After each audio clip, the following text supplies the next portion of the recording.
Hello and welcome to etbfsi.com. My name is Amol Dethe and welcome to this special series on the ETBFSI Digital Banking Dialogue. And I have with me Mr. Nitin Chugh, the MD and CEO of Ujjivan Small Finance Bank. Mr. Chugh, welcome to this discussion. Thank you, Amar. And my next speaker is Mr. Riddhi Datta, the Regional Head Asian from Backbase. Mr. Datta, welcome to this show. Thanks, Amol. Thanks for having me. So glad to have both of you here. And to begin with, Mr. Chug, I will come to you.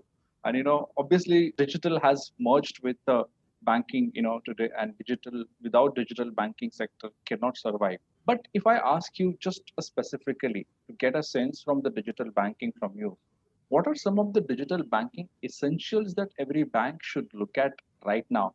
Because what we see is that being a small finance bank and being a modern bank, you have a great benefit of adopting the advanced technologies. But the traditional banks are still in a dilemma of what kind of technology they should adopt and how they should go ahead. So the viewers, the banking professionals, I think would be really happy to have your perspective on what kind of essentials that the bank should look at when they are going to adopt digital banking. Amol, I don't think there are a predefined set of essentials. I can tell you more from experience. So I think the first thing is to have a roadmap for the next 3 years, 5 years, minimum of 3 years, because you need to prepare yourself. You need to have a roadmap that can lead you to a certain direction. The second important thing is to also have milestones, so that people are very clearly aligned to certain set of projects which are going to deliver those outcomes, and then you can keep revisiting your plan, every now and then, maybe once in 6 months, to just to be sure that you're on track. But I think what is most essential is the whole culture in the organization, the mindset, the people skills, and finally the technology partners. And every organization, every bank would be at a different stage in their life cycle. Some of them would be rediscovering themselves, some of them would be repurposing themselves, and some of them would be in a scale up phase, like the way we are. And some of them might just be on the cusp of redefining the user experience, okay, because they've been dealing with their users for a very long time, and now they really do want to define the user experience altogether differently.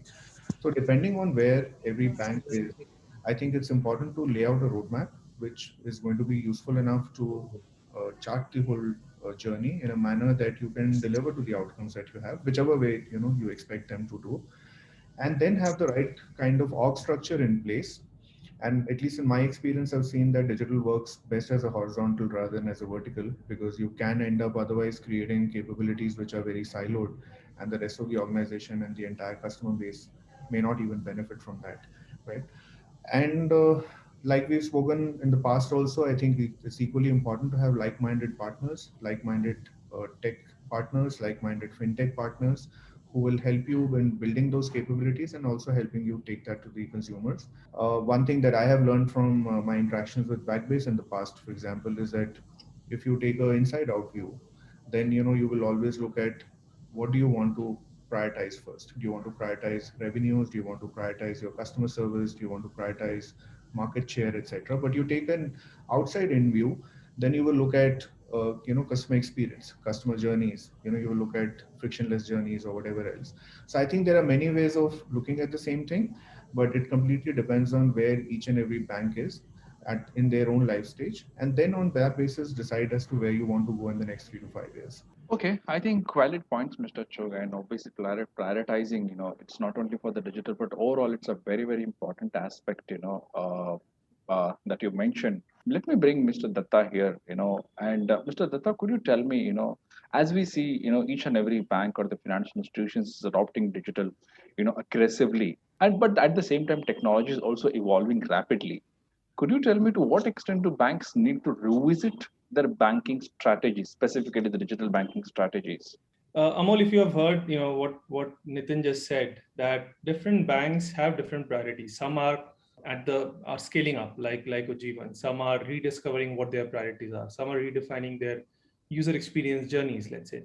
So there is no one single crystal ball in which you can look at and say that this is what banks need to do to revisit their digital banking strategies. It all depends on from a bank to bank perspective, depending on what their priorities are.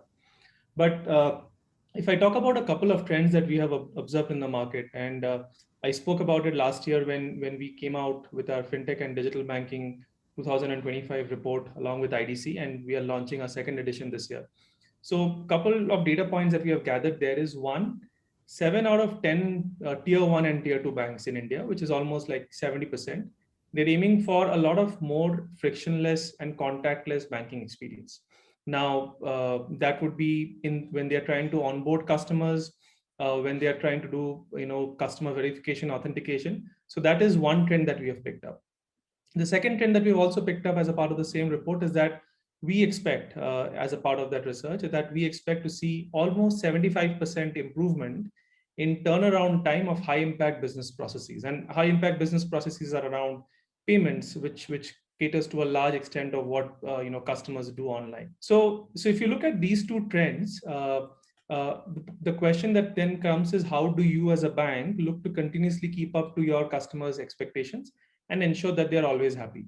So that also means that there is, to some extent, some revisit that needs to happen on the digital banking strategy. Again, there is no one clear answer. All depends on what the priorities and what the ambitions of a bank is. But if I again go back to one point, and this is my last point on this answer, if I go back to what Nitin said, digital banking has to be a horizontal play. It cannot be vertical. And that is the most important strategy that one needs to keep in mind when they're embarking on a digital transformation. As long as you understand that this is a horizontal platform play, everything else will follow suit from there. So thank you, Mr. Datta. And Mr. Chugh, that you mentioned about the priorities. So let me get some more answers from you on the same topic. So how can banks prioritize their digital banking strategy in terms of revenues, customer experience, and partnerships? Because ultimately your priority should be in a horizontal perspective. At one side you have to provide a customer experience, at the other side you have to also see that whether you are getting a sufficient revenue, and ultimately the benefiting from the partnerships as well. So it's not very complicated, Amol. The first thing we need to understand is that digital by itself is not the strategy of a bank. Digital Right. is a means to an end, right? It's an enabler. And therefore, the bank first needs to be very clear about, and I'm sure all the banks are very clear about where they're going and what their long-term strategy is. And based on that, you will have a certain aspiration to occupy market share. You will have an aspiration for your customers. You will have an aspiration for what kind of businesses you want to be in, and then of course you will have aspirations around revenue, costs, etc., right? And customer experience of course is the overarching kind of a theme. So when you have to prioritize elements of digital, I think the first thing to do is to take a step back and say whether it is aligned to my overall business strategy itself or not. Now if you're trying to do something as a business and digital is not aligned to that, it's actually pointing in a very different direction, then what is the whole idea? Okay, it doesn't make sense, because then you'll end up two different narratives for yourself, and you will have a problem later on trying to make sense of both. So the first thing is to make sure that digital is aligned to the strategy of the bank. Once that is there, which I'm sure is there with all the banks, then it is not very difficult to prioritize, and different projects get prioritized on a different basis. Some projects will get obviously prioritized only from a customer experience point of view. Some projects will get identified and defined and get prioritized from a revenue point of view, some from a user journey point of view, which will again lead to customer experience, or some even from a cost optimization point of view, some from a turnaround time point of view, some from just purely reducing the friction and therefore enhancing the customer experience, or some for even increasing distribution. So if you are in a life stage where you want to expand your distribution, then it makes perfect sense to prioritize that over something else which you don't have enough of a base for. For example, if you look at a small bank like ours, or a new bank like ours, we are not small by customer base, but we are a new bank. We are trying to do, our whole strategy is planned around a manner that we need to grow our business. We need to grow certain businesses which are new to us. Now, therefore, digital has to be aligned to that. Digital has to enable that. And we cannot delay prioritizing customer experience just because we need to grow. So customer experience for us becomes overarching, and everything else that you do to grow the business, whether through partnerships or tech workflows or process automation or robotic automation, everything else starts to fold in there, because the larger priority is that you need to grow a certain set of businesses. All right. But if you look at a more mature bank, which is already serving a lot of customers, and there the whole narrative is to enhance the user experience and not so much on customer acquisition or growing the existing line of businesses. All right. Then the whole priority will be very different. Then you will continue looking at each and every workflow time and again, and reversioning them to make sure that you're coming out with even better customer experience at all points in time. And of course, there will be banks which will have the need to keep optimizing revenues, keep optimizing cost, keep enhancing revenue, so they can take a call on that basis. So again, I think prioritization is really contextual rather than a one size fit all. Okay, I think a detailed one, Mr. Chugh, and a very meaningful one. Mr. Datta, let me ask you this. Could you tell me what goes behind the execution of digital banking? I mean, you have a strategy of the bank, they prioritize stuff like Mr. Chugh said, but what goes behind the execution of digital banking? I'll answer it in a few ways, Amol. Mhm. So when you talk about what goes behind an execution, the first thing, again, I think Nitin mentioned some time back, is to have that roadmap, right? 3 years at least, if not 5 years. And I'll give you an example of a bank that works with Backbase, not essentially in India, but in Asia, a pretty large bank called as Bank of the Philippine Islands in the Philippines. Now, they had a strategy back in 2016 that they want to go in for a platform play. But and this entire strategy was coming from the fact that, and this is I'm quoting their chief digital officer, that no one has a crystal ball to predict what products or services that you would need to build in the future to sustain your business or to keep with your competition. What we would be doing, and this is back in 2016, is to build the foundation capabilities, that we will keep the foundation ready, and this foundation will allow us to react in any manner that is required, react quickly regardless of what happened. And they are seeing the fruits of that in 2020 and 21 because of COVID. More things moving virtual, branch transactions going down. Bank of the Philippine Islands, they have seen from a customer base of almost 2.5 million customers online using digital channels go up to almost 4.5 million. That's almost double. And because of the fact that they were able to establish a foundation layer 3-4 years back, the scalability aspect was very well taken care of. So I think the first and foremost thing that one needs to keep in mind is that please look at the roadmap, please invest for the future, and don't look at a very short-term myopic point of view. That is one.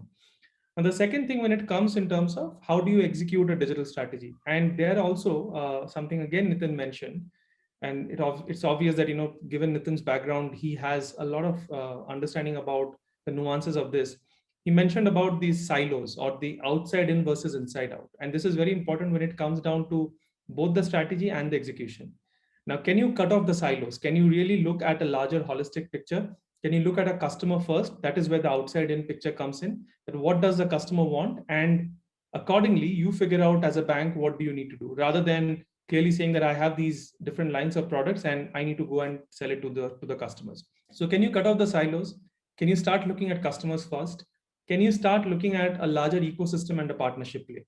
That I don't want to have a legacy view of the value chain. I don't want to own and control everything. Rather, I would cooperate with fintechs, with neobanks, with challenger banks, and let us survive all together and give the best experience and best offering to a customer.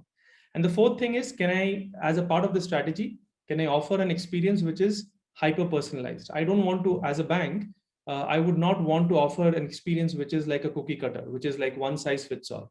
Different types of customers have different needs, have different ways of what they are doing in terms of the interaction with the bank. Can I look at that, and accordingly, can the experience of the customer be made to be tailored for that particular customer?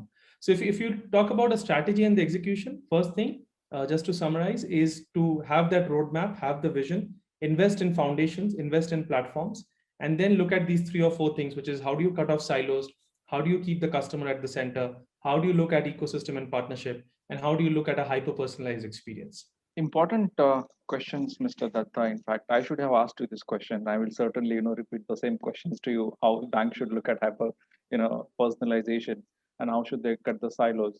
But on the silos front, I have a very important question to you, Mr. Chugh. I have been talking to a lot of CTOs, CXOs, and obviously the CEOs who are talking about customer experience. But in reality, there are still, when we go to a branch, okay, I mean, ideally we don't go, but just for the understanding or just to see what is happening when we go or when we speak to the call centers of the bank, we still see the silos. And not to give you an example, but just to share a recent instance that one of my friend went to a largest private bank, and he asked for a home loan closure, and they says, okay, write a mail, we'll get back to you in 16 days, something like this. So my question to you is, at one side, when the customer acquisition has become so easy and seamless, on the other side, servicing the customer has become really difficult for the banks. So how digital is actually benefiting banks in terms of providing a greater service to the customers? See, digital cannot solve this problem, Hmm. Amol. if you have an issue in terms of your own org structure, in Okay. terms of alignment of people to basics of customer service, or the fact that everybody needs to stand up for the customer and take ownership for whatever request that the customer comes up with or whatever the requirements are, I doubt if any technology or any digital solutions can solve that problem. So let's not mix up digital along with customer service. If you don't have an ethos of customer service, then whether digital or no digital, that problem is not going to get solved. But what technology can really do, and what digital can really do, is to help shorten that whole process, help make that interaction very meaningful, help the bank get very deep insights about customers. Because what you don't have on your own as a capability, let's say you want to partner with a fintech because you don't have that capability, and you admit to that, saying that I don't have that, and let me not act funny about this. I know what I'm capable of, so let me go and partner with somebody who can bring me this capability, right? So you will do that. But at the minimum, what the bank can do is to at least have insights on its own customers through interactions which are structured and unstructured. That doesn't cost a lot of money. It just requires a mindset to say that I will capture my interactions, I will analyze them, I will make sure that the system of interactions and system of records eventually become systems of engagement, and I will try and keep perfecting that in a manner that I will make better use of technology to keep sharpening my interaction and keep improving the experience for the customer. But that also requires a very hard look at existing processes. So part of the role that CDOs have to play, or the whole organization has to play, or CEOs have to play, is to also make sure that you keep challenging existing workflows. Why does it have to take 16 days for somebody to respond? Exactly. Why cannot be, so you start zero-based thinking. You start looking at, okay, if I have to turn around this whole request instantly, then what am I required to do? Do I require technology? Maybe yes. But do I require a change in the mindset? Probably a much bigger yes, right? A more emphatic yes. So those are the questions that have to be asked, rather than worrying about silos or no silos. And I don't think it's a problem of silos, quite honestly. It is really about whether you're aligned, the mindset of delivering to better customer experience, or is it only lip service? Okay, very interesting perspective, Mr. Chugh. So, Mr. Datta, you mentioned about, silos need to be avoided and how we can cut the silos is an important factor. I'm sure you must be talking to a lot of financial institutions. So, could you tell me what is your learning, when you actually offer a technology, when you speak to the CXOs of the banks, what is the major learning that you in terms of the challenges they face, in cutting down the silos, in offering the hyper personalization? Because, if we look at the PSBs, specifically the government banks, forget one branch connecting to other branch. Sometimes the people working in the same branch doesn't know what A is doing and what B is doing.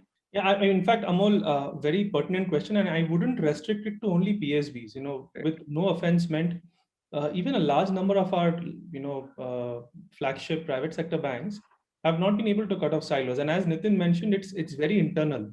It's in the mindset, and it's a process question that we are asking rather than and technology cannot solve a mental conditioning problem, because if a bank is willing to look at, as I said, I keep on talking about platforms because that is what we sell and that is what we believe in. And again, let's move out of banking for a while. We are using Netflix, we are using Amazon, we are using Zomato and Uber Eats, and all these guys have invested in platforms. And because they have been able to invest in platforms, they know what the consumer is asking for. They know what we use Zomato, right? Or we use Uber, and we know based on a certain behavior, they can predict, and or they can offer us a little bit of more contextual offering from their side.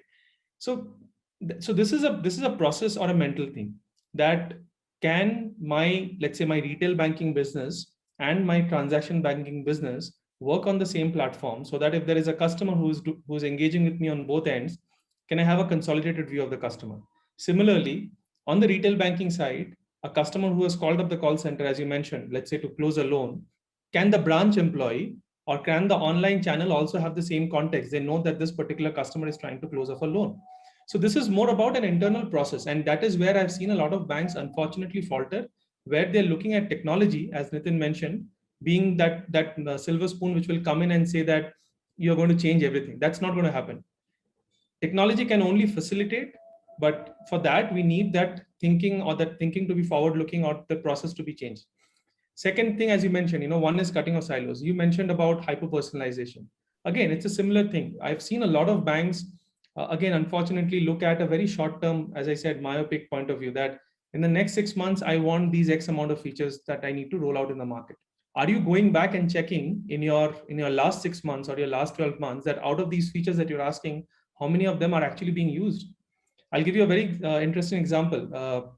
Another bank in Asia, not in India, it is the largest bank in that country. They were looking at revamping their digital transformation, okay, or their digital roadmap platform, and they came to us initially saying, "I have these 70 features, 70, that I have on my current app. I want it in the new app." We said that's not how you do transformation. Let's do some homework. And when we did that homework, we realized that out of those 70 features, there are six, okay, so less than 10%, six features which are accounting for 96% of their transaction volumes today. That means the remaining 64 features are accounting for 6%. So finally, the bank was also able to see the value that, that those 64 features are not adding anything to their, business or their revenue or their, cross sell upsell. So what they said, okay, let's focus on those six features. Let's try to figure out how do we make those particular six features in a much more better and intuitive and customer friendly manner. So my point here is, Amol, that as Nitin mentioned, technology can only enable. But if the bank is open to ask those questions internally, that what is this transformation all about? Is it just about giving a new face to what I'm doing today? Then unfortunately, that's not transformation, right? So these are the challenges we face. These are the challenges we keep on hearing, and we try to educate banks and our partner institutions. But yeah, broadly, this is what, when we're talking about cutting off silos, when you're talking about hyper personalization, when we're talking about keeping customers at the center, all of these very fancy but very simple things. But unfortunately, not all banks look at them in the same way that we do. Right. I think thanks for that note, Mr. Datta. And Mr. Chugh, the platform banking has been again a very important buzzword in the banking industry. How do we see platform banking shaping up, and what kind of partnerships you are having with different platforms at Ujjivan? See, anything which is networked, anything which requires participation by multiple entities, and customers are also part of the same network, by default, that starts to take the shape of a platform. So when you try and forcibly call it a platform, yes, it's a good way to say that, yeah, we are moving towards platformification of services, but we should start by realizing that there are certain services which are already on a platform, and they would not have been possible, at least banking would not have been possible unless it was already on a platform, whether it was clearing services or even something as recent as UPI, right? So they're all already working on platforms. Now, the thing is that we have to develop more and more capabilities on these platforms. Okay. And within Right. that larger platform, you create sub platforms, and on the sub platforms, you have more of a COG, you have limited number of partners, and then you start sharing and consuming the same set of services, right? So that's also fine. So you can imagine it like a large tree. The large tree is a mother platform, and then you branch it out into, sub platforms, and then sub platforms become more like COG, and they have a limited number of participants. But at the end of it, the consumer has to benefit if it is meant for the consumer. If it is not meant for the consumer, which I would imagine in banking, there are very few such platforms which are not in the end benefiting or impacting the consumer, then those are mostly to do with knowledge sharing or information sharing, which are also fine. But I think as we are moving towards more open banking, as we are moving towards more participation, as we are moving towards more consent-led information sharing, and the users are becoming more and more aware of their rights and privileges around their own data, it is a given that platform banking or platform led services is going to open up and explode in the future. And that is where I think India as a country has done a remarkable job in terms of really moving ahead by creating those platform capabilities at scale, at a country scale, which is not available in so many other countries, or probably not in any other country. So I think we do have a great future in terms of platformized services in banking. And this will only help in better financial inclusion. This will also help in better participation. It will help in better diversification and making services available to everybody, rather than, concentration of the best services for the high net worth customers and everybody else left to the whims and fancies of, individual interactions. So hopefully enough, we will also democratize the kind of services that we offer to everybody. And Right. that is what we are at a stage. We are very clearly of the our purpose really is to serve the unserved and the underserved, because we believe they haven't been served very well. We also know that we need to serve customers who are not as affluent as high net worth or even the middle class. They have small borrowings and small deposits. Therefore, it's important for us to serve them in a meaningful manner, we want to give them the experience that a high net worth customer would ideally get. I am not saying practically gets or doesn't get, but ideally is supposed to get from a large bank or a wealth bank. But we want to do it in a meaningful manner, and therefore, because we are dealing with smaller borrowers and smaller depositors, we have to do it in a very cost effective manner. Hmm. Otherwise, our cost structures will slow us down. Now, because we have to do it in a cost effective manner, we have no option but to look at digital as a means of serving. And therefore, we have no option, and we are in a happy situation, so we are not doing this out of compulsion, but we are very happy that because we are on that journey and we are aligned to that sort of a purpose, platformized base of servicing and partnerships makes perfect sense to us. So we are not doing this out of any other compulsion. We are not doing this out of making a fashion statement that, yeah, I also work with fintechs. We are doing this because we are very meaningfully aligned to a certain set of customers. We believe we will take a long time if we do it ourselves. Best to partner with somebody, help us and optimize our tech investments and digital investments, and move rather quickly as compared to what we would have done on our own. Oh, very interesting. Mr. Datta, what is your sense on the platform banking? I mean, Mr. Chugh is very clear, and he has realized, or he has put it very nicely that okay, certain things we cannot do, so we partner with the fintechs on that front because we don't want to do those things. There are many banks are also partnering with different platforms. In fact, I was talking to one CDO and he said that okay, my agenda is to give a Netflix-like experience to my banking customers, right? So it's a very interesting word. So how do you see, bankers adopting different platforms? This statement that you mentioned, Netflix like experience. A few years back, I was hearing Amazon like experience. Now we hear Netflix. But I think the important point, Amol, is, as I mentioned some time back, is all these players, Netflix, Amazon, the commonality is the platform story there. They are all customer experience platforms, because end of the day, these are customer facing channels, and they have all invested in platforms in different shape and forms. Now, when you come to the importance of platforms and how do you work with fintechs and other players, that is where, if you remember, sometime back I mentioned, a lot of banks still have a very legacy view of the value chain, and this is quite unfortunate. And this is true for especially the large banks, the more established ones, where they don't want to get rid of the fact that they could possibly do everything, and that is where probably they falter as well. And some of the slightly newer, I wouldn't say smaller, newer banks like Ujjivan, for example, have a definite advantage there, that they don't have that legacy. And because of the lack of legacy, they can look at things in a much more innovative way. They can look at things as where you can complement each other rather than competing with each other. So fintech is one example. Fintech is just one example. The other example is, and we keep on talking about neobanks and challenger banks, another buzzword in the industry. A lot of people ask me, are these competition for traditional banks? But my answer is, whether you look at fintechs, whether you look at neobanks, challenger banks, these should not be looked as competition. You should always look at them as complementary offerings, which large banks can bring it into their ecosystem and then offer a consistent unified offering to their end customer. And you look at all these fintechs or challenger banks, they're trying to solve one particular pain problem. They're not a bank. They're not trying to offer 10 or 15 different things. Somebody is trying to say, I'm trying to solve an invoicing problem. That's it. I don't do anything else. Somebody is saying, I just want to solve a travel card problem or a prepaid card problem. Now, if there is somebody who is excelling at that, why would you rather not latch on to their services, bring them into the ecosystem through your platform services, and then consolidate that to give it to an end customer, rather than trying to say, I want to build that invoicing capability on my own, spend 8 months, 12 months, some millions of dollars, and then come out with something which is probably at par, but probably not beyond what this other guy has already developed. So again, I think the more and more you talk, and the more and more I also talk to bankers, people like Nitin, CDOs also, CIOs also to an extent, I realize more and more that technology always can facilitate what the thinking of the bank is. If the thinking is not in the right direction, the technology will also not, you'll again end up spending money, but will you reach where you want to reach? The answer is no. Great, Mr. Datta. Let me, shoot one more question to both of you. And this question is actually getting a lot of attraction from the industry.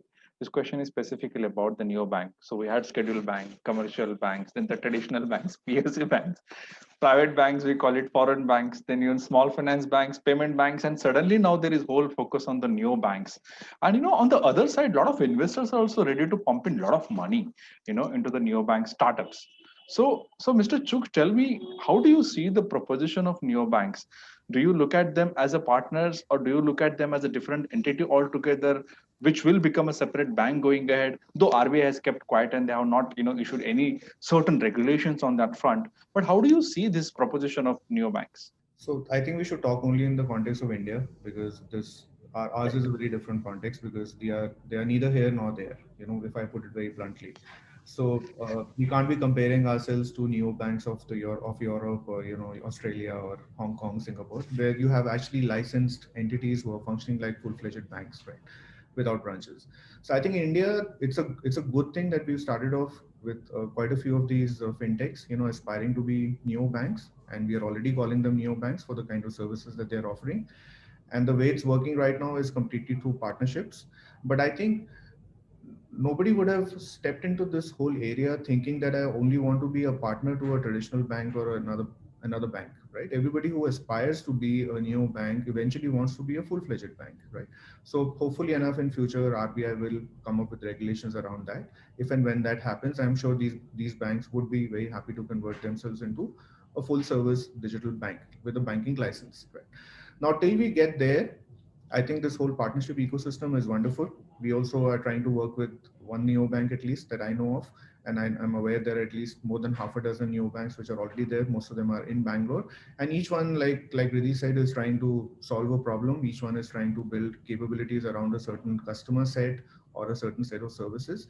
So I think we should use this time to learn all of this, and who knows that tomorrow when RBI actually allows licenses like these, even existing banks can spin off a new bank of their own, right? So I think there is going to be a time and place for a full-fledged neobank in the future. And till such time that we get there, it's best to partner, it's best to learn, it's best to understand the nuances, both on the tech side as well as on the user behavior side, because that is the knowledge that banks have, right? And everybody can benefit from that. Build capabilities, stay invested in that, and as and when this whole thing opens up, then make up your mind whether you want to take track A or you want to take track B. Okay, I think very, very meaningful, Mr. Chugh, and your comment about how they should build capabilities is very, very important, because Mr. Datta, and I would like to have your tech perspective here. And let me give an example of a Australian bank called Shinja. It started with a big bank, and I could see that at Cyboss or even Singapore FinTech Festival, the leaders and of that Shinja Bank were like a keynote speakers, and everywhere, the Shinja was the front story, that how Australia created a new bank. 3 years down the line, the bank is nowhere. Now they blamed it to COVID-19, but the literally bank is nowhere, and they were really proud of their technologies and everything. So, Mr. Datta, if you could explain on the tech perspective, what goes wrong? Because they focused more on the technology and not on the capabilities which Mr. Chuk spoke about, or they, just went really, haywires in terms of expanding. And what is the lesson that the Indian neobanks can learn out of it? So I'll answer your question, Amon, and a very pertinent question. I mean, we have heard about Shinja, we have heard about 86-400 again in Australia. A lot of these very fascinating stories not having the end that they wanted to have. But that does not mean that that is the normal trend. I think again, if I go back to our the fintech and digital banking report 2025 between Backbase and IDC, a very interesting observation that we heard, and I think Nitin just mentioned about it, is that we have found there is that 6 out of 10 banks, and this is not just India, this is a broader Asia, almost 60% of banks are looking at spinning off a digital only identity in the next 3 to 4 years, right? So why I wanted to highlight is that while we have seen in the last 5-6 years a lot of startups launching them as neobank, more and more we might see more established banks spinning off and launching digital only avatars. Now, coming to your question, what went wrong with some of them? Probably why is a Revolut or an N26 more successful, and let's say a Shinja is not that successful? And if you look at what do these banks do better, the more successful ones, I think there are three answers to it. And again, technology is a common denominator, but not the main thing. The first thing is that these banks have a much greater operational efficiency in the way they execute the business. Okay, whether it's looking at customers, whether it's looking at pain points or problem statements, whether it's looking at what their minimum viable product should be, not going all in, starting small and growing big. So they have a much greater operational efficiency in the way they operate. Second thing, as I think I've spoken about it enough, so I'll not go into details, but all these neobanks, and if you look at the experience that they offer, is not only enriched but very, very personalized. So I think we've spoken about it. But the third thing, which we have not touched upon so far, at least I have not touched upon, is the agility that these neobanks are bringing to the table, the most successful ones. And agility is not only about how quickly can you launch something in the market for the first time. Agility is about how do you really digitize these operations and operate these as an agile train, where every release cycle, and the release cycle cannot be 6 months, obviously. The release cycle is a fortnight or a month. You start launching new features, you keep updating yourself, you keep upgrading yourself. And these are the three things we have seen the most successful neobanks or challenger banks do better than the incumbents, or even than some of the more unsuccessful ones. So, if I have to answer your question, these are the three things that banks need to really focus on.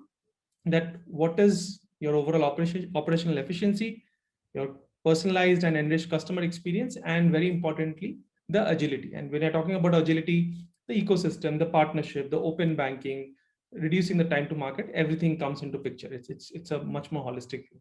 So yeah, that's just my point of view on that, Amol. Yeah, thanks, Mr. Datta, and I must say valid points. Thank you so much for adding that perspective, and thank you so much, Mr. Chugh, for sharing great insights here. Thank you, both of you, and I'm really glad that I could manage to interact with both of you and get some perspective for our readers and viewers. Thank you so much, gentlemen.